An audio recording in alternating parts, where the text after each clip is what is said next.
हिंदुस्तान की राजनीति में बिहार अलग अलग इबारत अपनी लिखता रहता है और नई इबारत तो लिख चुकी है, लेकिन अब सबसे बड़ा सवाल यह है कि मंत्रिमंडल विस्तार में कांग्रेस की हिस्सेदारी क्या होगी। कांग्रेस के कितने मंत्री बनेंगे, आरजेडी के कितने मंत्री बनेंगे, जेडीयू के कितने मंत्री बनेंगे। मंत्रिमंडल विस्तार को लेकर लगातार कवायद दिल्ली तक तेज हो चुकी है। बिहार में तो कवायद चल ही रही है। मेरे साथ मदन मोहन झा जी हैं, खास बातचीत के लिए मौजूद हैं। बिहार कांग्रेस के अध्यक्ष हैं। इनसे समझेंगे और बूझेंगे कि अब हिस्सेदारी कांग्रेस की क्या होगी, क्योंकि तमाम जो बड़े विधायक हैं, नेता हैं कांग्रेस में तो मौजूद हैं, लेकिन साथ ही साथ दिल्ली में उन्होंने डेरा डाला हुआ। भक्त चरण दास ने जो बिहार के प्रभारी हैं, उन्होंने लालू प्रसाद यादव से भी मुलाकात कर ली है, तेजस्वी यादव से भी मुलाकात हो चुकी है, पार्टी आलाकमान के बड़े नेताओं से भी टेलीफोन पे बातचीत हो चुकी है। इनसे समझते हैं किस रूप में अब हिस्सेदारी को देखते हैं। 3 बन रहे हैं मंत्री, 4 मंत्री बन रहे हैं, इसको लेके कवायद बड़ी चर्चा बहुत दिल्ली तक गर्म है। सिर्फ अभी चर्चा है। हम समझते हैं जहां भी कहीं बातचीत होगी बैठ के, तो उसमें कहीं कोई कठिनाई नहीं होगी। जब सीट का बंटवारा हो या सामंजस्य, जो भी उसका क्राइटेरिया फिक्स होगा, हम समझते हैं बहुत ही सौहार्दपूर्ण वातावरण में सब कुछ संपन्न हो जाएगा। अगर कोई अटकलें लग रही है तो सारा अटकलें बेकार हो जाएगी। लेकिन आपने महत्वपूर्ण बात कह दी कि अटकलों का बाजार गर्म है, लेकिन अटकलों के बाजार गर्म होने को लेकर भी तो एक पीछे वजह है कि लगातार ये चल रहा था कि 4 विधायकों पे 1 मंत्री बनेगा, 19 विधायक आपके हैं, तो कुछ तो हिस्सेदारी होगी। शर्तों के साथ ही तो गठबंधन से आप जुड़े हैं ना। वो तो जब बातचीत होगी तो उस पर तय हो जाएगा, इसमें कोई परेशानी नहीं होगी। जो क्राइटेरिया फिक्स करेंगे सब मिलके, उस हिसाब से मिल जाएगा हमको। उसमें कोई, हम समझते हैं ये कोई बहुत बड़ा इशू नहीं है। जो बड़ा इशू था वो संपन्न हो चुका है, सरकार बन चुकी है और देश में एक समझिए ये लोकतंत्र को बचाने वाली सरकार का गठन हो चुका है और उसका प्रभाव पूरे देश पर पड़ रहा है।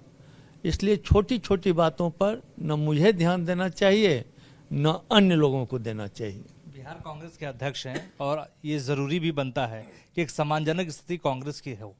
राष्ट्रीय पार्टी आप हैं, लगातार राहुल गांधी महंगाई पे आंदोलन कर रहे हैं, ईडी के खिलाफ आप लोग आंदोलन कर रहे हैं, तो ऐसी स्थिति हो तब कम से कम पूरे देश में एक मैसेज जाए कि कांग्रेस सम्मानजनक स्थिति में बिहार के भीतर है। आपने जो आंदोलन की बात की, हमारे नेता राहुल गांधी जी जो भी इशू उठा है उसको सबसे पहले उठाया।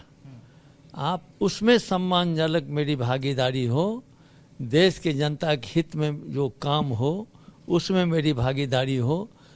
कुछ मंत्रिमंडल में हिस्सेदारी, ये सम्मान की बात कोई बहुत नहीं है। ठीक है, वो लोगों की इच्छा है, लोग हमारे एमएलए हैं, जीत के आए हैं, मौका मिला है, सबों की इच्छा है।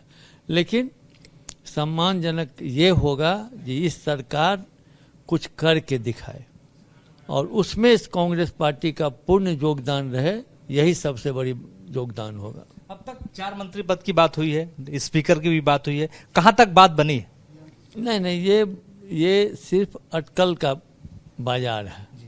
हम समझते हैं ऐसी जब बात होगी तो मुझे भी जानकारी होगी। अभी तक अगर जानकारी नहीं है तो इसका मतलब रास्ते पे बात हुई है, इस पर कोई फाइनल बातचीत नहीं हुई है। तो बात हुई होगी ना, क्योंकि मंत्रिमंडल का विस्तार बहुत जल्द होने वाला है, सरकार बन चुकी है। हमारे प्रभारी जी भक्त चरण दास जी सब लोगों से मिले हैं और आप जानते हैं जो अभी हमारे नेताओं की जो स्थिति है, मैडम कोविड में हैं, हमारे राहुल गांधी जी भी नहीं हैं, प्रियंका गांधी जी भी नहीं हैं, हमारे बीनू गोपाल जी जो संगठन के इंचार्ज हैं वो भी नहीं हैं। तो मैं समझता हूँ कि इन लोग के बिना इंटरफेरेंस के कोई फाइनल लिस्ट नहीं होगा। इसलिए वो लोग जब आएंगे तो होगा। अब इसमें विलम्ब हो नहीं हो, आज हो जाए कल हो जाए, लेकिन उन लोग की भागीदारी या उन लोग का इंटरफेरेंस निश्चित रूप से आवश्यक है। लेकिन मदन मोहन झा जी तो ये चाहते हैं ना कि सम्मानजनक स्थिति रहे, कार्यकर्ताओं की सम्मानजनक स्थिति रहे। कुछ तो डील को लेके बातचीत पहले हुई होगी जिसको। ऐसा कोई बात नहीं। अभी एक मात्र उद्देश्य था, यह जो सरकार है उसे हटाना, और उसमें हम लोग को कामयाबी मिली, चाहे जिन लोग के सहयोग से मिली।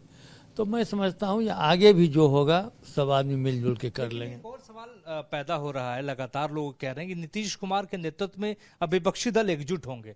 मदन मोहन झा जी क्या सोचते हैं इसको लेकर? देखिए, ये भविष्य की बात है और भविष्य में जो होगा, अभी काफी समय है और हम समझते हैं जो जिनकी उपयोगिता होगी सबका उपयोग किया जाएगा देश को बचाने के लिए। तो देश को बचाने के लिए तमाम बातें जो हैं वो सामने आ रही हैं, लेकिन सबसे बड़ा सवाल यही पैदा हो रहा है कि सीएम नीतीश कुमार अब बन चुके हैं, डिप्टी सीएम तेजस्वी यादव बन चुके हैं, लेकिन फॉर्मूला किस रूप में किस तरीके से तय होगा, जिसको लेके लगातार जो है कवायद चल रही है। दिल्ली में लगातार बैठकों का दौर यहाँ पर चल रहा है और देश की नई राजनीति बिहार से ही, कहते हैं कि बिहार उत्तर प्रदेश से ही बदलती है, बिहार उत्तर प्रदेश की पगडंडियों से ही होकर देश की राजनीति चलती है, लोकसभा की राजनीति चलती है। तो सबकी नजर इस बार इस बात को लेकर ही है कि बिहार में मंत्रिमंडल जब विस्तार होगा तो कांग्रेस की क्या भूमिका होगी और वो भूमिका राष्ट्रीय पटल पर भी दिखाई देगी।